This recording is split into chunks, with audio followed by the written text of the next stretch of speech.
64 kilograms of uranium, enriched to 60%. That's how close Iran reportedly was to having enough material for a nuclear weapon in early 2025. Just one bomb's worth. So, how did we get here? How did the United States and Iran, who were once allies, end up in this seemingly endless cycle of mistrust and conflict? Always seemingly on the verge of war. The answers, a lot of them, are buried under decades of deception. This isn't just some dry diplomatic history lesson. It's a look deep into a relationship so poisoned by old wounds that it casts a huge shadow over global peace and security, even now. We're talking about everything from a CIA-backed coup that overthrew a democratic leader, to a revolution that completely changed the Middle East. We'll dig into the core betrayals and massive power shifts that have fed almost 50 years of bad blood. Getting a grip on this wild history, these decades of deception, is crucial if you want to understand the shaky nuclear talks and the proxy wars tearing up the region as we speak. The seeds of mistrust, the 1953 coup. Our story doesn't start with bombs and angry speeches, but with something else entirely: oil. Back in 1951, Iran was trying to take control of its own future. They democratically elected a prime minister, Mohammad Mossadegh. And his biggest move, he nationalized the Anglo-Iranian Oil Company. This was a massive British-controlled company that was making a fortune from Iranian oil while giving very little back to the Iranian people. Now, this was Iran taking charge of its own resources, but in the Cold War era, everyone was paranoid.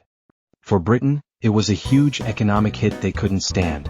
For the United States, already jumpy about Soviet influence spreading, Mossadegh's neutrality and his willingness to tolerate Iran's communist Tudeh party that looked like a dangerous slide towards the Soviets. It wasn't necessarily that they thought Mossadegh himself was a communist, but they worried his actions could accidentally let Soviet influence seep into a crucial oil-rich country. And just like that, the stage was set for Operation Ajax. In August 1953, the CIA, working with Britain's MI6, cooked up a coup. They used propaganda, paid off officials and religious leaders, and stirred up street protests to bring down Mossadegh's government. In just a few days, Mossadegh was out, arrested. His democratic dream crushed. And in his place, the young Shah Mohammad Reza Pahlavi, who'd actually skipped town for a bit, was put back on the throne with virtually absolute power. Right away, it looked like a win for the West. British and American oil interests were safe again, though now US companies had a much bigger piece of the pie. Iran was now firmly on the western side. But that coup planted a deep, bitter seed of resentment in Iranians. The United States, a country that always talked about its democratic ideals, had just helped destroy a democratically elected government for its own strategic and economic reasons. This was the first major betrayal, a wound that would just keep getting worse for decades, shaping how Iranians saw American motives and feeding a powerful urge to fight off foreign meddling. The Shah's reign and simmering discontent, 1953 to 1978. With Mossadegh locked up and his movement crushed, Shah Mohammad Reza Pahlavi was back on the peacock throne, ready to take Iran down an ambitious, and as it turned out, very divisive road. He had solid American backing and tons of oil money, and he wanted to turn Iran into a modern, Western-style powerhouse. In 1963, he kicked off his White Revolution, a bunch of reforms like distributing land literacy programs and giving women the right to vote. On the face of it, Iran was changing fast. Tehran got skyscrapers, Western culture started popping up in cities, and the military, armed with the latest American weapons, became a major player in the region. But under all that shiny progress, something pretty toxic was brewing: repression and massive inequality. The Shah's rule got more and more like a dictatorship. If you disagreed with him politically, you'd have to deal with SAVAK, his notorious secret police who were trained and backed by the CIA and Israeli Mossad. Thousands of people were jailed, tortured, or just vanished. And while a new upper class, tight with the Shah and Western businesses, got incredibly rich, a lot of ordinary Iranians, especially in the countryside and among the traditional shopkeepers and clergy, felt left out and angry. The Shah's push for a secular, westernized Iran really clashed with the country's deep Islamic roots. One of his loudest critics was Ayatollah Ruhollah Khomeini, a charismatic cleric who was fiercely against the West. He called out the Shah's regime for its corruption, for being too cozy with America, and for ignoring Islamic values. Even after he was forced out of Iran in 1964, Khomeini's message still hit home with more and more unhappy Iranians. Then came the oil boom in the 1970s. It brought in a mind-boggling amount of money, but it also made the gap between rich and poor even wider, and prices for everything went up, making people even angrier. There was this growing feeling that Iran's wealth was either being wasted by a corrupt elite or just handed over to Western powers, especially the US, which everyone saw as the Shah's main backer. All those years of American support for the Shah, meant to build a stable ally, instead got tied up in people's minds with his regime's cruelty and greed. Those seeds have missed. The breaking point, the 1979 revolution and hostage crisis. By late 1977, all that simmering anger in Iran finally boiled over. It was a perfect storm of things. Many people were struggling economically, political freedoms were non-existent. People felt the Shah was just a puppet for the West, and a powerful religious opposition, fired up by Ayatollah Khomeini, all came together to form a massive movement. Protests started small, but through 1978 they got bigger and angrier, even though the Shah's forces cracked down hard. The protest signs stopped asking for reform and started demanding the Shah leave and an Islamic Republic be created. In January 1979, with a revolution he couldn't stop staring him in the face, the Shah fled Iran and he'd never come back. Just 2 weeks later, Ayatollah Khomeini returned from exile to a hero's welcome from millions of ecstatic Iranians. The Pahlavi dynasty gone after more than 50 years of rule. An Islamic Republic was declared, and this didn't just change Iran. It changed its entire relationship with the rest of the world. Anti-American feelings, which had been building for years because of the '53 coup in U.S. support for the Shah, were now off the charts. The United States, which used to be Iran's closest buddy in the region, was now called the Great Satan.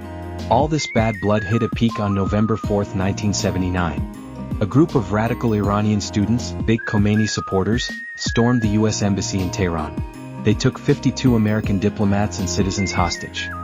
Their demands sent back the Shah, who was in the U.S.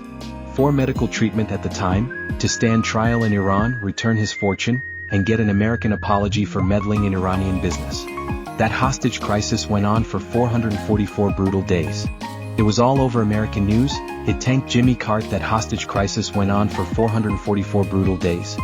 It was all over American news. It tanked Jimmy Carter's presidency, and it burned itself into the American mind as a massive insult and act of aggression. For Iranians, though, it was a huge symbol of their revolution's triumph over American power. The U.S. hit back by freezing billions of dollars of Iranian money and slapped a total trade ban on them, the first of many sanctions that would become a key feature of their economic fight. The crisis completely destroyed what little was left of the U.S.-Iran alliance. It locked in a deep, mutual hatred that would last for generations. What happened in 1979 wasn't just a revolution. It was a massive break, the second critical event that shaped the poisonous relationship we still see. This is a complicated story, isn't it? And we're still seeing the fallout today. If you're getting something out of this look at US-Iran relations, do us a favor and hit that like button and subscribe to the channel. We do more explorations like this into the big events that shape our world, and your support really helps us keep it all going. A legacy of animosity, from Cold War echoes to modern conflicts. So, the 1979 revolution and that hostage crisis, they threw US-Iran relations into a deep freeze. And honestly, things have mostly stayed that way, a lot of hostility with a few spikes of really high tension and some very brief, shaky attempts at talking. In the 1980s, during the horrible Iran-Iraq War, the US actually leaned towards supporting Saddam Hussein's Iraq. You can imagine how that went down in Tehran, especially since Iraq was using chemical weapons and launching devastating attacks on Iranian cities. A huge part of the ongoing tension has been Iran's nuclear program. The ironic thing, it actually started with US help back when the Shah was in power under an atoms for peace deal. But after the revolution, Iran's nuclear goals became a massive worry for the US and its allies. They were afraid Tehran was trying to build nuclear weapons. This led to a whole web of international sanctions, mostly pushed by the US, hitting Iran's vital oil sales, its banks, and its ability to get technology.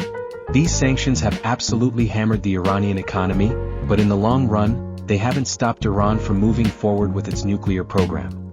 The years since 1979 have also been about this shadowy fight for power in the region, often played out through other groups, proxies. Iran has built up a network of friendly militias and political factions all over the Middle East. Think Hezbollah in Lebanon, various groups in Iraq and Syria, and the Houthis in Yemen. The US, on the other hand, has backed its longtime allies like Israel and Saudi Arabia, so they often end up on opposite sides in these fights. From the battlegrounds in Syria to the political chaos in Iraq, this US-Iran rivalry has just made things more unstable and fueled some terrible wars. And there have been direct clashes too. Remember the U.S. assassination of Iranian General Qasem Soleimani in 2020? He was a top guy in Iran's regional game plan, and that incident brought the two countries right to the edge of a direct war. Iran fired back with missile strikes on U.S. bases in Iraq. And more recently, around early to mid-2025, tensions are still incredibly high. New nuclear talks, with Oman trying to mediate since April 2025, have been really tough. At first, there was a bit of hope when Iran apparently proposed a three-step plan to cool things down. But by June 2025, those talks hit a major wall, especially after Israeli strikes on Iran. That led Tehran to say more talks with the U.S. were meaningless, and they pulled out of a planned sixth round. It just shows how delicate any attempt at diplomacy is when there's so much regional conflict and deep-rooted mistrust. The U.S. continues to ramp up pressure on Iran with sanctions, targeting their shadow banking and oil sales in a maximum pressure campaign. On top of that, the U.S. is bolstering its military presence in the region to keep Iran in check. But this cycle of deception, dating back to 1953 and escalating in 1979, is playing out in dangerous ways, with the constant risk of a larger war looming. Looking at the story of U.S.-Iran relations, it's a clear lesson in how old wounds, if left unaddressed, can taint today and disrupt the future. The decades of deception are not just ancient history. They form the foundation of today's toxic relationship. The 1953 coup, viewed as a betrayal of Iranian democratic aspirations, seeded years of bitterness.